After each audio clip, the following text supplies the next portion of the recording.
Welcome to LOA Today. I'm Walt Jason. With me today is longtime listener, poet laureate, and Taya master Anne-Marie Young. This is your daily dose of happy. We are so happy you decided to join us today. Hey, Anne-Marie, I have a question for you. What's that? When was the last time that you can think of that we had somebody on the podcast who is a professional annoyer? Hot for myself. I don't remember. I'm looking forward to hearing about I this can't think of a time we've ever done that. And today we have somebody who not only is a professional annoyer, but you did it on Seinfeld. I mean, if you're going to do it somewhere, that's where you do it, right? I mean, you might as well make a name for yourself while you're doing it. Oh, absolutely. Her name is Annie. It's very funny. My husband would appreciate that definition. Annie, of course, was on Seinfeld. For how many shows were you on? I'm not sure what the count was. I actually did, I think 4. 4 of them? Or maybe Okay. 5, because I did 2 different characters. My recurring character was Doris Columbus down in the Florida condo. Right. And my husband, Jack, is always fighting with Jerry's parents. Okay. So right. I'm in some of the classic episodes, the pen, the Cadillac, the raincoats. And then I played, because my part was not very large, I played a second character in that great episode Airplane when Elaine is stuck in coach and Right. Jerry gets bumped up to first class. And I'm the, as you say, very annoying passenger who sits next to Elaine and gets, it does not make her trip any more pleasant. Something I think all of us can relate to at some point in our lives when we have that person we're sitting next to. It's like, oh God, why did I get That's me. But then later on in life, you basically reinvented yourself, of all places, on TikTok. How did that come about? It's very weird, isn't it? I'm 86 years old, and I have now close to 5 million followers on TikTok, which I still don't understand. And by the way, I keep forgetting to tell people, I now have started a YouTube channel, Oh, really? Korzen videos, where I post the same things that I post on TikTok. But I've discovered it's 2 different audiences. Oh, yes. The TikTok audience is much younger. Much younger, yes. So, and more international, too, I would say. It is international. I don't know if YouTube, do you think YouTube, maybe you're right. Maybe YouTube is not as international. I never even thought about that. A strong international presence, but it tends to be more. TikTok is definitely international. You're quite right. Yeah. And it's funny that you say about being annoying, because the fact is, all of my life, I have been criticized for being too talkative and too opinionated and too blunt about my opinions. And I've always apologized for it. Now, in my 80s, I'm being celebrated for those exact same qualities. Isn't that funny how because my young fans say, we love hearing you talk. We love hearing your take on things. They stop me on the street. So it's very strange. So actually, it's one of the themes of my book, which I will, of course, talk about, is that you should not be imprisoned by other people's negative opinions of you. And I was all my life. Now, if you said to me, Annie, you talk a lot, I would say you're absolutely right. And guess what? You might want to listen to what I have to say. You might learn something, or you might get some inspiration, but I certainly wouldn't apologize for it. Well, especially since people say you do this, you do that. Do you get that in your lives? Oh, sure. Yeah. Well, especially when you do a podcast. Do people criticize you? Well, it's not so much that they criticize you, but when you do a podcast, you tend to speak your mind. So there are going to be some people who are going to be put off by that, and they don't remain listeners; they go away. Right. But that's okay, because the ones who stay like you, and that's all fine, So it all balances out. Right. And you can't please everybody, can you? No. We would like to, but especially women. Women are, maybe not so much now, but from my time, women were brought up to please, to be liked, to be, I heard a funny story the other day. I was at a doctor, and I was late because I'd gone to the wrong doctor because their names were similar. They were both Asian names, and I couldn't remember. One was Dong and one was Jong or something, and I couldn't remember who I was seeing. So I got to my doctor, and I said, I'm so sorry that I'm late. And she put up her hand, and she said, Annie, I have to tell you something. In this office, all day long, I have women saying that they're sorry. I never, ever, ever hear it from a man. A woman would say, "Oh, I'm sorry, I forgot to shower. Oh, I'm sorry, I'm late. Oh, I'm sorry, I didn't fill out the form. Or I didn't bring the sample that you wanted." She said, "In this office, do not ever tell me that you're sorry." Isn't that interesting? It is, yeah. It's Only not the women terribly say that. surprising, but Only the women say that. yeah. Huh. So I'm sorry. Where were we, Walt? I'm sorry to have interrupted you. No, actually, I want to learn more about the book. The title of the book starts with The Book of Annie. What was the subtitle again? I'll hold it up. Okay. It's and then I'll tell you why I have to read you the whole title. Okay. It's The Book of Annie, Humor, Heart, and Chutzpah from an Accidental Influencer. And here's what happened with this title. I made a really stupid mistake. And so did my editor, and so did my literary agent with that title, because it might have changed now, but when it first came out, if you go to Amazon or even Barnes and Noble and you look up The Book of Annie, guess what comes up? I have no idea. The Book of Annie, the Broadway musical. Ah, okay. And so unless you just give my name, if you give my name, it'll come up, Annie Korzen, or if you give the whole title. But that was, I don't know how we didn't catch it. And I even look like Annie. She had curly red hair, right? That's true. So that was titles are so important. That was a really dumb mistake. So it's The Book of Annie, Humor, Heart, and Chutzpah from an Accidental Influencer, or just my name. It's the easiest, Annie Korzen. I like the chutzpah part, by the way. Do you? I do. I like that. Not everybody knows that word. How do you know that? Where are you located, by the way? I'm in Connecticut. I'm near Hartford. Oh, really? Yeah. Oh, okay. Yeah. Oh, and where are you? I've had a lot of Jewish people around me, so that's why I'm used to the idea of. So you knew the name, because not everyone does. Yeah. And sometimes I go on these podcasts. Here's Annie Korzen, author of The Book of Annie, Humor, Heart, and Chutzpah, or But actually, it's a Yiddish word that has kind of a negative meaning. It means nerve. She's got a lot of chutzpah. That means she's got a lot of nerve. And I want to kind of redefine the meaning of that. It's not nerve, but I haven't come up with a word yet. What do you think is a positive way of saying nerve? Personally, I find chutzpah to be positive. Now, maybe that's because of the people I've known, but the Jewish people I've known, whenever they've talked about that word chutzpah, they've always presented it to me in a positive light. Really? That's interesting, because it's really not. I mean, the original actual meaning of it, it's somebody who's got a lot of nerve. So I would say maybe who is confident, risk-taking. Yeah. What was that? I was thinking like confident or like risk-taking, Yes. Those kind of things. I like both of those, confident and risk-taking. Those are good ones. I like that. A lot of my fans are on the young side.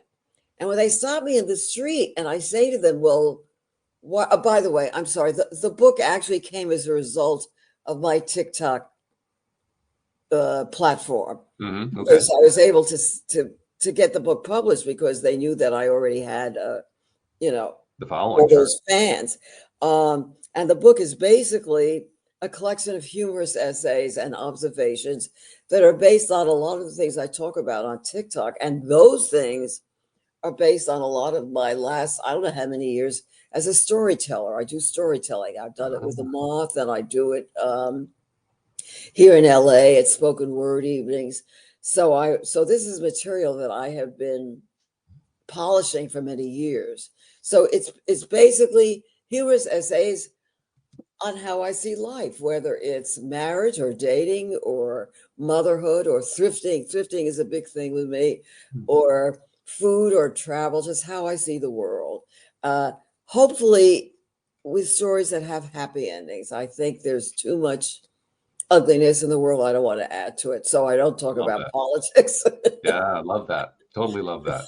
Yeah, that's why we do your daily. I want it to be a place where a happy place. There are still trolls, of course. I mean, there are trolls on TikTok. There's always somebody will say, maybe, but How I did don't you pay end up attention. starting a TikTok though? I mean, that because let's be honest, like you were saying earlier, that is a platform for a much younger generation. You Yeah, choose to it go was, on there. Why did you well, choose that? it's funny, Walt, that you asked that because actually it relates to one of the themes, one of the other themes of my book, which is that I try to make it my mantra. If someone suggests I do something, even if I think it's questionable, I try to say, yeah, why not? Hmm. Within reason. If Hmm. you ask me to go bungee jumping, I'm not about to not about to do that. So just before the pandemic, a week before the pandemic, the lockdown started, I had a young friend and I was talking to her about my spoken word appearances and my solo shows. I said, in LA, you're lucky if there's 40 people in the audience. I wish I could find a larger audience for what I have to say. Hmm. And I said, I was thinking maybe I should shoot some little clips and put them on Instagram. I don't use Instagram. I know nothing about it. I know Hmm. nothing about any social media, but I thought maybe, and she being 30 said, oh, Instagram is so toxic. It's so last century. You belong on TikTok. And I said, that's ridiculous. Who wants to see this old Jewish old lady from the Bronx talking about her life values? And she said, trust me, you will go viral. And I did. And so I said, all right, if you show me how to do it, if you produce it, yeah, why not? And I thought it was the stupidest idea I had ever heard. And she turned out to be right.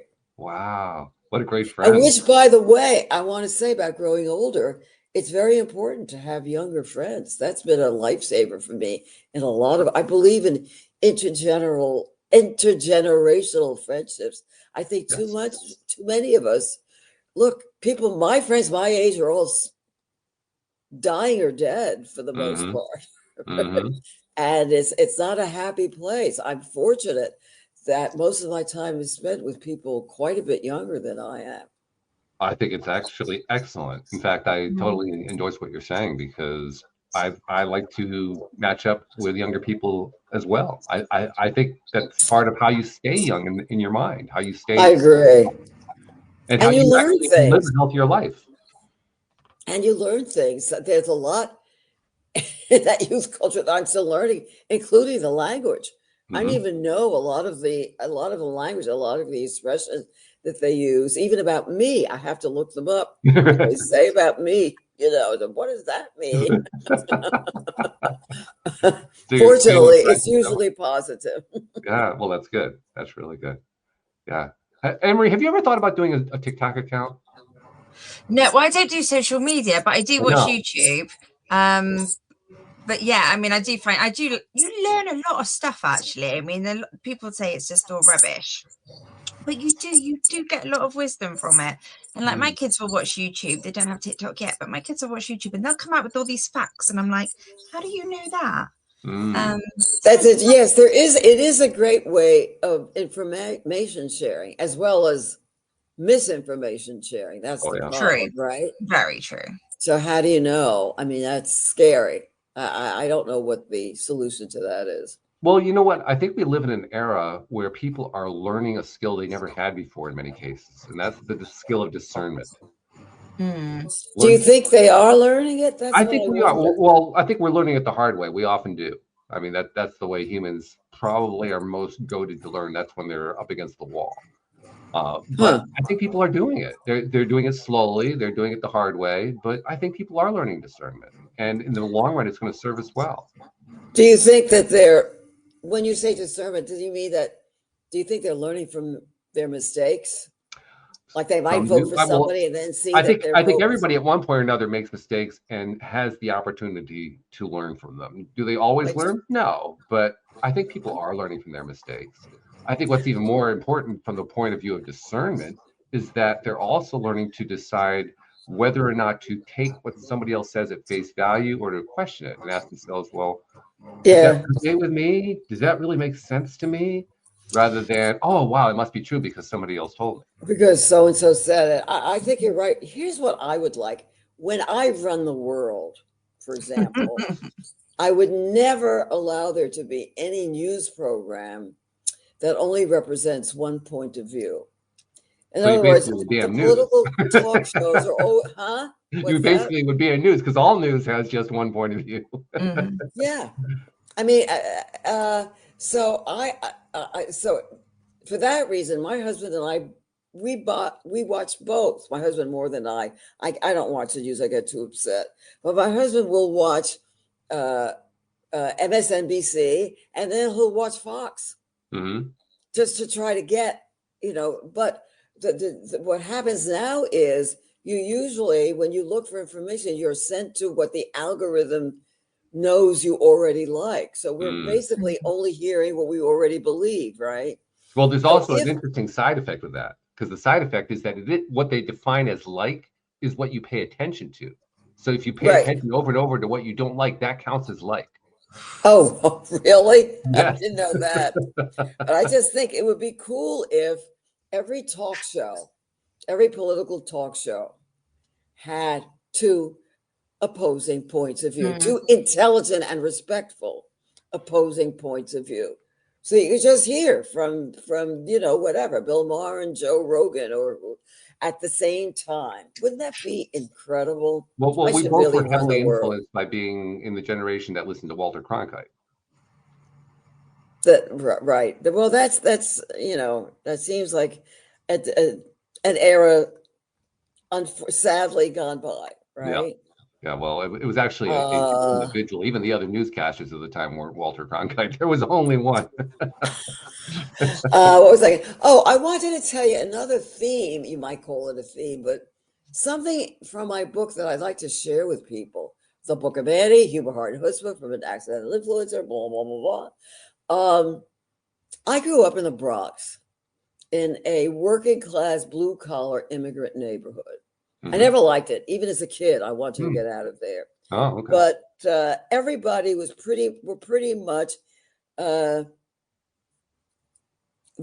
were all children for the most part of Jewish Eastern European immigrants, Okay. right? And the mantra there was always, and this came out of fear, the mantra was always stick with your own kind. That was Mm. what we were brought up with. Stick with your own kind. And I think one of the smart, not lucky, but one of the smart things that I did in my life was to totally disregard that. Because Mhm. as you develop your life, if you start to explore the other kind, whatever that might mean, whatever Right. that might be, you end up having a much richer life. And Wow. I think there are still people who we used to have a little country house in upper New York State when we lived on the East Coast, a weekend house, Mm-hmm. There's a guy down the road, Ralph's General Store. Ralph had this store where he just sold some basics, right? And we were around 2 hours north of Manhattan. And one day I said to Ralph, tell me, Ralph, have you ever been to the city? Have you ever been to New York?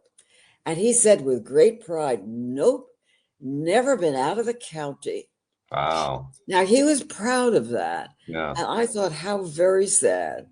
What a limited life this guy has led, right? 2 hours from the greatest city in the world. And he hasn't bothered to, I mean, that's just so far from my understanding. But there are a lot of people who live that way, who just aren't either. I don't know if they're not interested or if they're afraid of Mm. whatever is not exactly like them. What do you think about that? Well, first thing I'm doing, I grew up in upstate New York, so I'm trying to think, okay, 2 Really? hours Where? north of New York. Where? I grew up in Schenectady.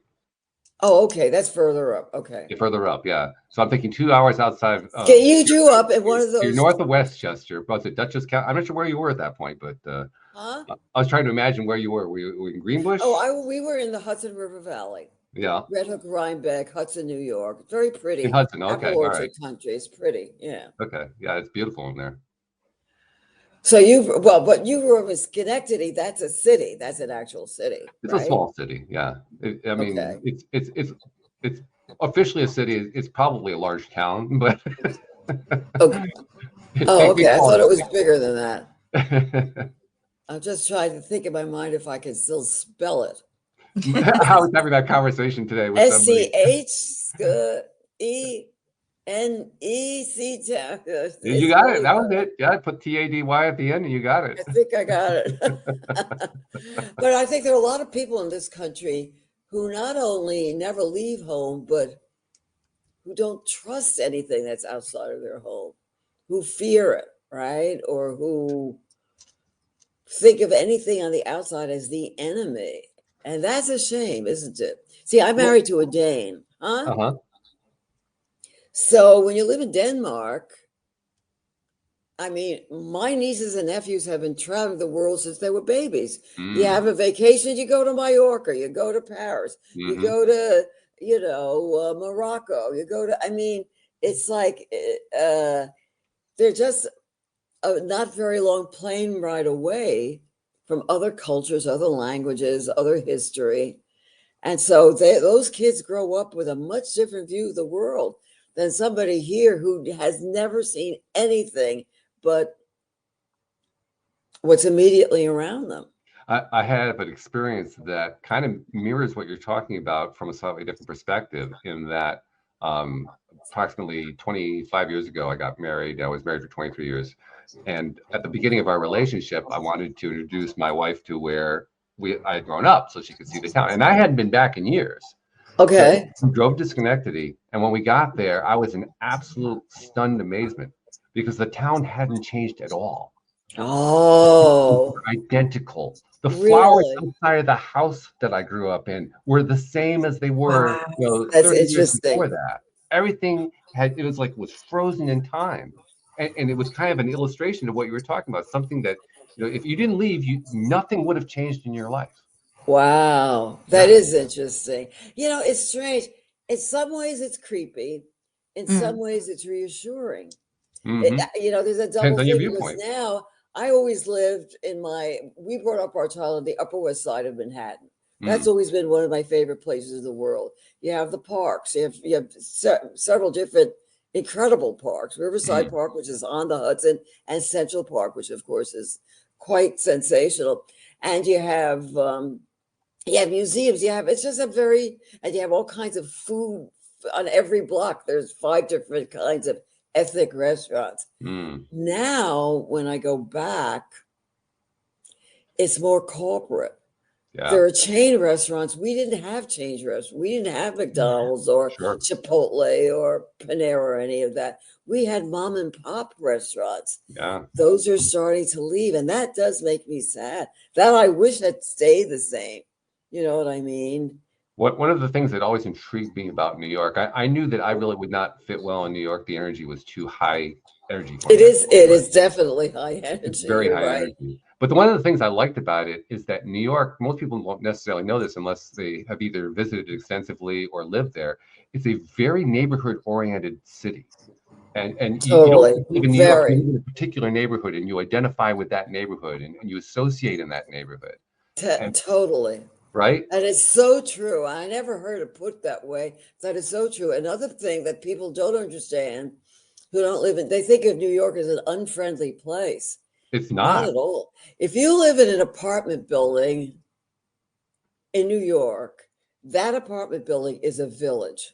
Yes. The kids know each other. Everyone knows each other. Everyone looks out for each other. The idea of a neighborhood watch originated in New York. Community. Yeah. Which I don't at all in Los Angeles. Not at all. This is like the loneliest place I've ever been. Also, remember, you don't live your life in a car in New York. That's right. So you have interchanges with people on the bus, with people. I have a girlfriend who was sitting on the subway, and across the aisle from her, she saw a man who was reading a book that she had just finished. So she just went over to him and started talking about the book. And a year later, they were married. That's not gonna happen in LA when you're in your car on the 405. That's right. I mean, people just meet each. I've made friends in New York just waiting on the tickets. Like the tickets in New York is where you get half price tickets for Broadway shows. And whenever I go into the city, I do. I've made friends just standing on the line, talking about what shows to see and what's good and blah, blah. And I can't tell you how many times people have said, oh, well, after the show, do you want to get a drink? I mean, it's a very to me, it's one of the friendliest places I know. I agree. I mean, I have a few people I've known who live in the city and in various places, and they all have very similar stories to tell about how they feel about their neighborhood.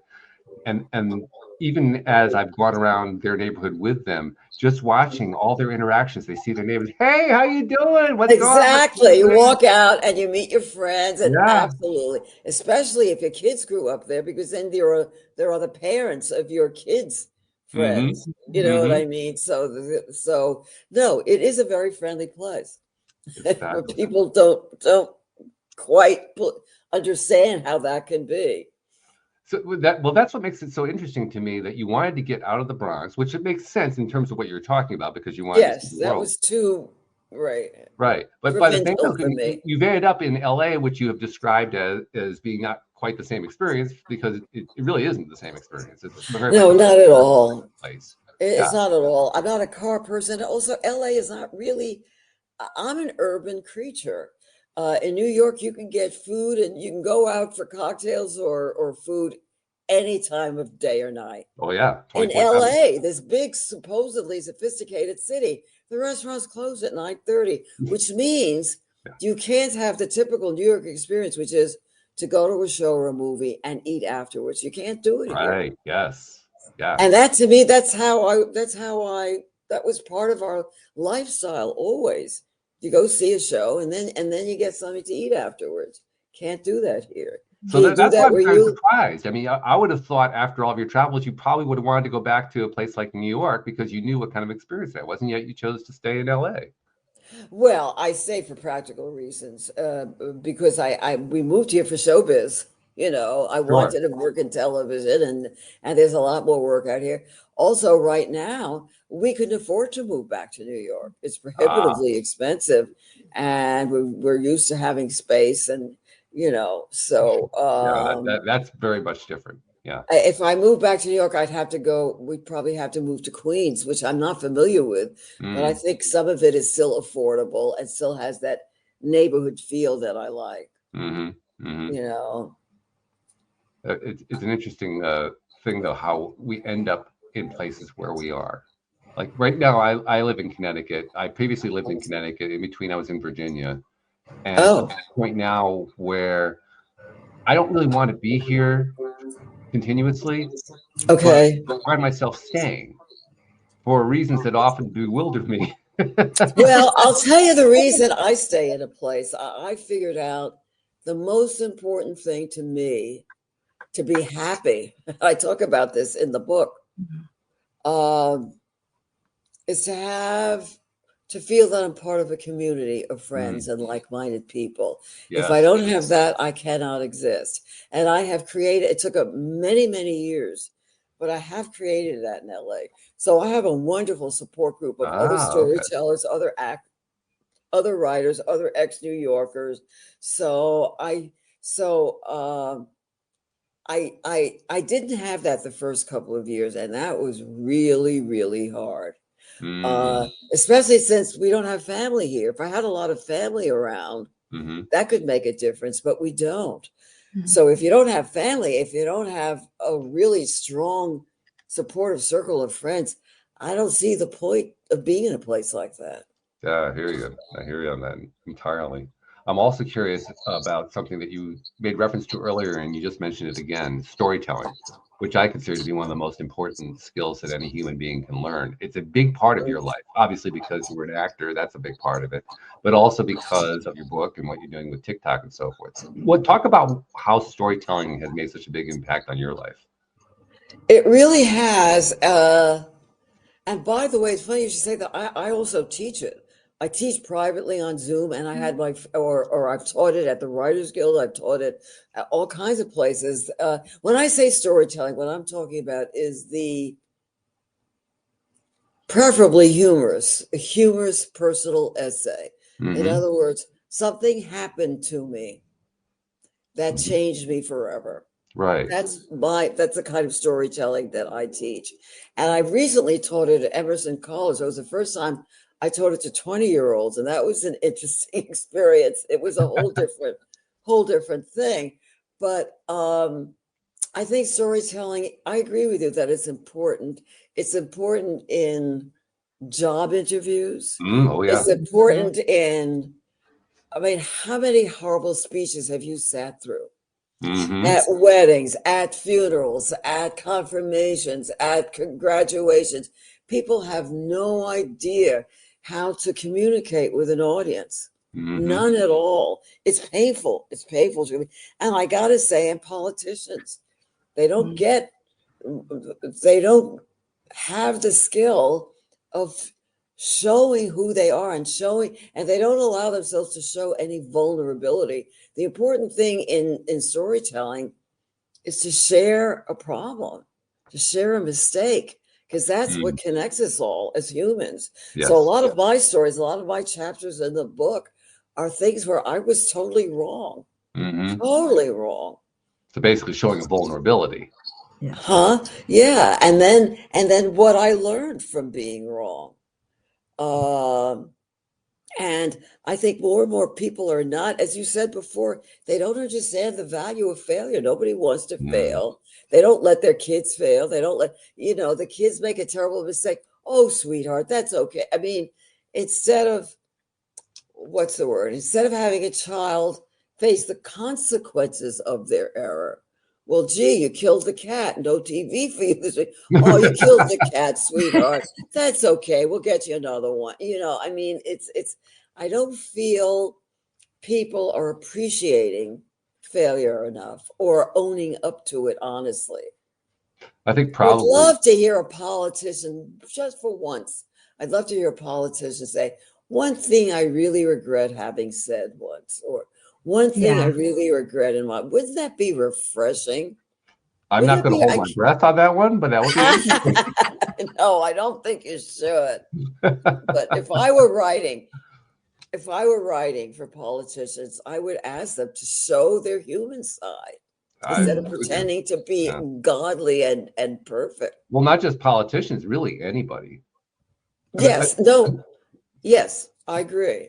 I mean, part of the reason I think storytelling is so important is because we're not just telling stories. Most often, and you were alluding to this, most often we're telling our stories, the stories about us, about what we've encountered, what we've learned, what we've gotten out of it, stuff that we want to share with others because we found some value somewhere. That's why we absolutely. And it has to, there's a difference between a story and an anecdote. And when I teach, a lot of people come to me and say, oh, I have this great story. You won't believe that happened to me. They tell me a very amusing anecdote. I say, it is fun. It's an anecdote. You would do very well at a dinner party with this. That's not what storytelling is. As storytelling, you have to have at the end that moment of recognition that you went on this journey. Something happened. You were forced to go on a journey that you were unprepared for to solve a problem. And by the end, you do solve a problem. And by doing so, you have changed in some way. You've gotten smarter or more tolerant or more compassionate or less apologetic, like me about my, and in that way, your audience will feel well, I'll tell you something. The best comment I ever got from TikTok, because I look at the comments and I try to respond to them if I can. Same now on this the YouTube is Annie Korzen videos. Actually, I have to ask people, I'm going to ask you two, Walt and Anne-Marie, please subscribe to my new YouTube channel because I've got to get up to 1,000 viewers. Okay. I'm not there yet. But one comment I got that really moved me, he said, I do not know why I respond so profoundly to a Jewish American woman in her 80s. I am a 16-year-old Afghan boy. Oh my. And that's just, I just wept at that. Yeah. I felt that, what a wonderful thing that whatever I'm saying, whatever observations I'm making about life, they are connecting. Why can't I say not reverberating? What's the word? Resonating. How do you say in English? They are Is the word something, resonating? Is that what you're looking for? something that resonating. Thank you. Okay. They are resonating with this teenager in Afghanistan. That I thought that was terrific. That told me that I'm doing my job. So as I learn things, my audience learns things. I have. And that- Oh, go ahead, Anne-Marie. No, I was just going to say, if you look at like our past shows, like 99% of people have hit rock bottom. You know, something's happened. They're Wait, telling say their that again. experience. Say and that then again. I said 99% of our guests have hit rock bottom. Something's happened, and they tell us what's happened and how they've got through it, and something amazing comes out of that. And I think that I gives believe you. hope. I believe that. Yes. Yeah. Yeah. It's what makes it. I mean, so if you're open to it. Now, some people don't Sure. ever recover from anything. I have a brother-in-law who, I don't know how old he is. I think he might be 70, who still is reliving every hurt that he got from his father. I mean, in every conversation, in every comment, he has never dealt with it. He has never gotten over it. He has never found a way to forgive or forget or accept, or it's like it happened yesterday.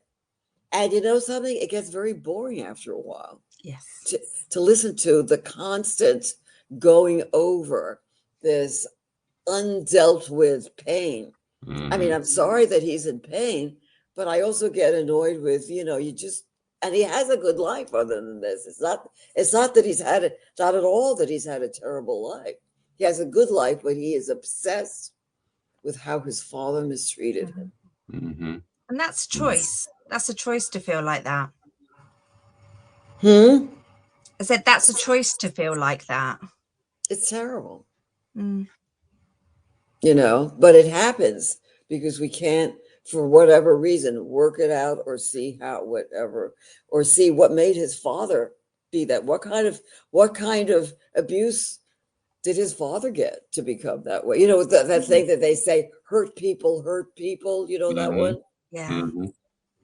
And I find that's usually true. As a matter of fact, I did one TikTok talking about trolls, and this is the only TikTok I've ever done where I turned off the comments. I didn't allow comments on it. And I talked about trolls because I had gotten some mean comments on something that I did or something that I said. And I said, I'm thinking about what it means. What is it that you're telling the world about yourself? When you sit, I'm assuming alone, you sit alone on your phone or on your computer, sending hateful insults to a total stranger who has never harmed you. What does it take to do that? And I think I know the answer. What it is you are really, when you do it, you are announcing to the world that you have not gotten enough love in your life. Because people who feel loved there's no need to feel like do that. not to be hate, do not need to express hate to strangers. And I would even take that a step further. I would say that the person who is habitually in that frame of mind, in that mindset where they're putting out those kinds of messages, is not only someone who doesn't get enough love from others, but it's someone who doesn't get enough love from themselves. Oh, yes, I'm sure. But that those things are connected. True. Yeah. It's like I was talking about before. If you believe what people tell you, if you raise a child saying, you're a dumb piece of garbage, you'll never amount to anything. Chances are that child is not going to be a Rhodes Scholar, right? Or a brain surgeon. That child is going to be a dumb piece of garbage who never amounts to anything because you internalize those messages. And that's the challenge, is trying to overcome that programming. That's exactly. Actually the best kind of guests that we get. We've had numerous guests who have come onto the show and talked about how they were abused in some way as children, and they decided to overcome it. They decided they're going to leave it behind and not let it affect their lives, and they were going to do whatever it took to change the programming in their own minds, so that right. governing them. Right, it can happen. Unfortunately, it doesn't happen often enough, but it can happen. Oh, so when I stop the kids on the street, or when they stop me, actually, oh, can we get a selfie? Oh, can we? It's very cute, and I like, I'm a performer. I'm an attention whore. I like attention of any Sure, of kind. course, yeah. I like applause. I love meeting my fans, and so I say to them, "You tell me why. Why do you listen to me? Why are you interested? Why do you have any interest in what I have to say?" And the word they use more than anything else, they say, because you're authentic. Yeah, that's a big word. Now, I'm not sure what they mean by that. I've been trying to Mm. think. Do they mean that I'm honest? I know I'm honest. They know that I'm saying what I really think. But a lot of people do that. Is that so unusual? Isn't everybody authentic, or do they feel that everybody is not, that the people are not being honest? What do you think about that word, Personally, I authentic? mean, I'll be curious to see what Anne-Marie says, but my take on it is that the reason the word authentic has taken off, because it really has taken off, it has become Yeah, a it really big has. word, is because they're much more used now, particularly with social media, to encountering a whole bunch of people out there who are putting out fake imaging, fake messaging. I mean, Instagram, you mentioned Instagram before. There's a whole thing about having a fake Instagram profile Real? that presents you as What? being much more beautiful and attractive and strong and wealthy and so forth than you actually are. And in fact, What? it's actually a psychological problem, because there are people who have huge followings on Instagram because they presented this persona that's not them at all. And because of that, they feel miserable because they don't feel like they measure up to their own persona.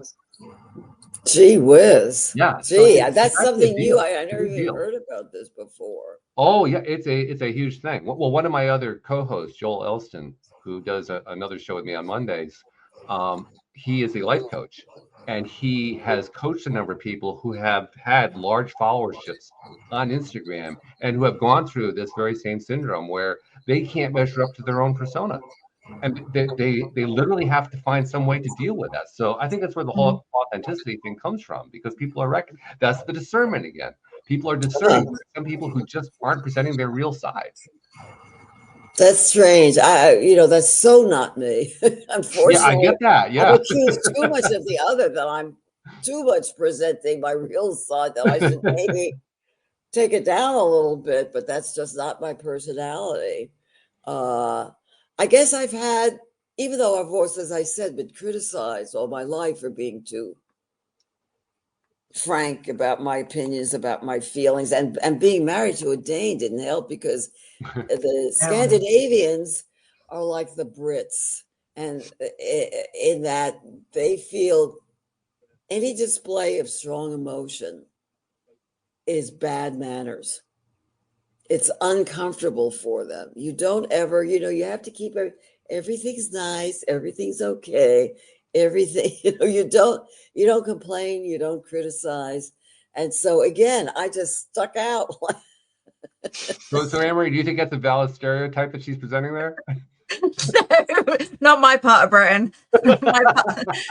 my part of Britain's very opinionated, and yeah, everybody tells you what they think. Oh, really? Really? But would you say that's typically English behavior? I wouldn't. Would you? I would say it depends which class. And I think it comes down to that authentic thing. You've probably got people who've got their image, their reputation. Right. They will probably be, like you say, that less authentic kind of thing, and they would be more reserved and offended by brash emotions. Whereas Right, right, my class, we don't care. right, right. You just don't get So any coverage, that's all. that's funny. Uh, but I forgot where. But anyway, look, I love the attention. And something else, by the way, that I've gotten out of this whole strange TikTok experience, I have professionally been always told that I'm ugly. Now, that's not the word that they use. They would never say that. But I was considered a character actress, Hmm. which really means not pretty. If Hmm. a casting call went out today for an attractive older woman, I would not be seen. Hmm. Because, and the real reason is I'm too ethnic looking. I'm too Jewish looking. They would never Oh, say okay. that, but that's really what it's about. And I've always been aware of that. And I've always thought, gee, I wish I were pretty. I wish I didn't have to have this Jewish face that is considered unattractive.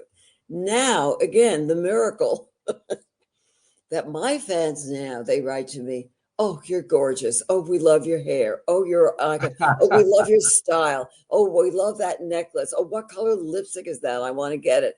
You're so beautiful. I am 86 years old. I have never heard these words in my life Wow. before. What does that feel like now? It's amazing. I love it. I love it. I'm eating it up. I mean, I really, I have never gotten this kind of attention and this kind of accolade.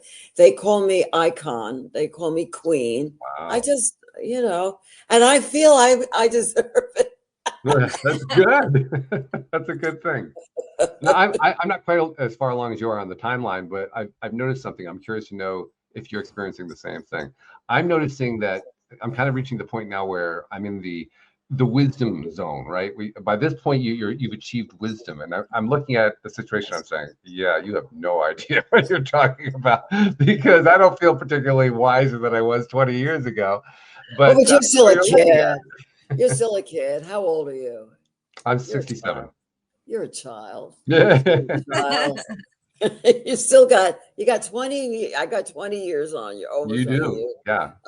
But the thing is, you know, you may not realize the wisdom that you have I suppose. because you're not dealing with the problems that the young people are dealing with. True. You know what I Yeah. mean? If they were telling you their problem, like for example, I'll give you an example. A lot of them want to talk about marriage, about finding a partner, finding a suitable partner, a life partner.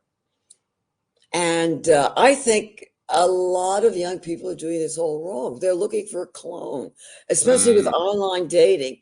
If you put on, oh, I like walks on the beach and foreign movies and Thai food, the implication there is that you want someone who likes those same things. My husband and I have nothing in common.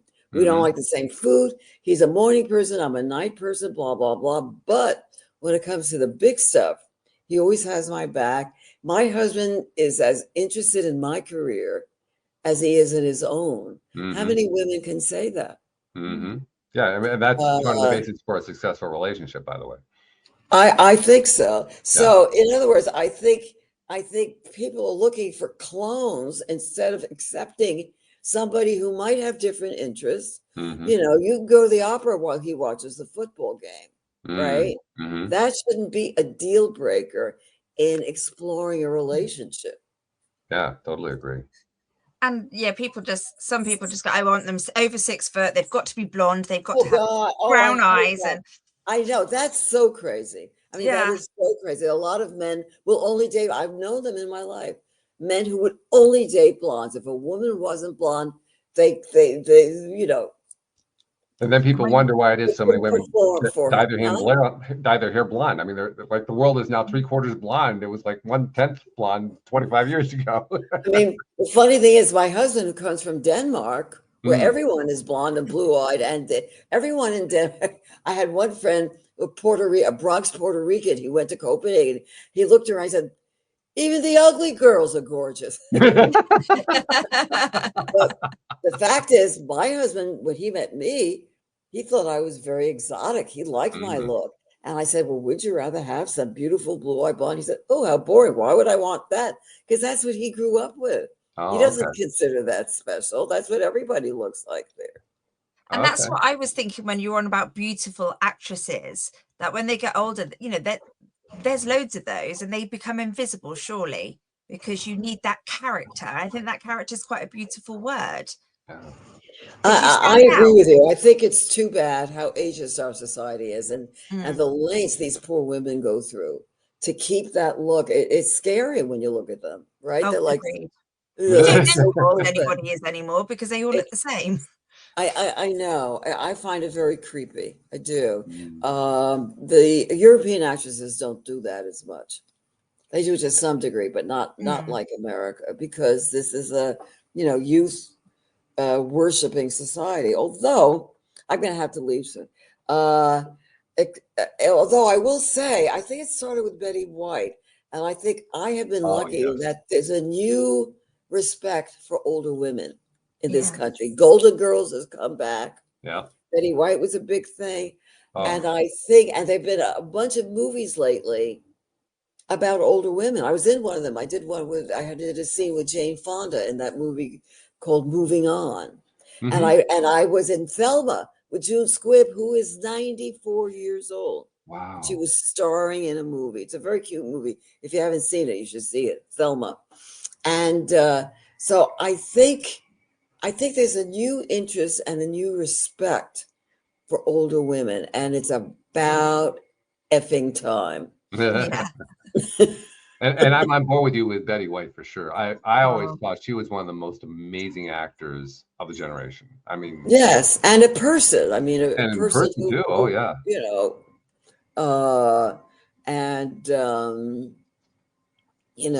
anyway, so I'm going to run people. Oh, by the way, so you can get my book on Amazon. I know these days there are a lot of people who don't want to shop on Amazon. And so I can also, the book can be ordered at Barnes and Noble. Mm-hmm. It's Okay. I Annie imagine it could Korzen. probably be ordered in an independent bookstore these days, just because of how all that's connected together, I would imagine. If you can find one, yeah. Yeah, if you can find one, right. Right. But I mean, I don't know. I know that Barnes and Noble has them in their Mhm. warehouse. I don't know about the independent bookstore. Some of them, I know some of them do, like that big one in Seattle. But anyway, is there anything that we left? I think we did a pretty thorough job here. Well, I think we did. We normally have some things that we wrap up with, but I know you have to get going, so we'll just kind of do it more abruptly. And I'll ask for this just one thing. If somebody wants to reach out to you, how do they reach out to you? What's the best way to Oh, thank you. They could actually just go to my website, AnnieKorzen.com. It's with a K, ANNIE on my website. I guess they can try me on Instagram. I'm really bad about using Instagram, but I think if someone sends me a message, I can see it. Mm-hmm. But if they go to my website, then they could just send me a direct email, which is always best. That's a good thing. Yeah, I love that, and I'm sure you love hearing from people. So yeah. Oh yeah, and if somebody wants to work with me on their storytelling skills, yes, I'm open to. I can do all of that. Sounds beautiful. Anne-Marie, I always tie Anne-Marie, and I'll tie Anne-Marie in on this one too. Anne-Marie, what's your takeaway today? So I think I had two takeaways. The first one was like, it's never too late to try something new and start living your life. And then the other nugget, which I absolutely loved from this, is just be you. I love that. I agree. Yep. All right, we're going to finish up because we do three things. We've already done two of them, so I may as well throw the third one in. So the third one is, Annie, I noticed because we live in this age of the internet and social media and so forth, because we're now in a place where we're trying to get the word out about what we're trying to share to people in any way that we can. So we do podcasts and we write on social media and so forth. A lot of people are picking stuff up from us that we don't never know about, and we never really see the results from that. And I like to kind of recognize that. So Annie, on behalf of those people you've never met, never seen, never will meet, never will see, who you've been helping in ways you don't even know about, on their behalf, thank you for what you're doing, because you're making an important difference in this world. I appreciate hearing that. It was a pleasure talking to you. And we loved having you. Best of luck. Keep doing what you're doing on TikTok. 5 million listeners. Oh my goodness, that's fabulous. Keep it up. Yeah, we love having you on the show. Thank you. Thank you for sharing your story today. It was really, really great. Thank you. And Anne-Marie, as usual, this has been wonderful. But we'll have to carry on the conversation next week. Let's do that. Sounds good. All right. So thank you very much. Thank you to our podcast listeners everywhere. We'll see you all next time here on LOA Today. Goodbye, everybody. Bye-bye.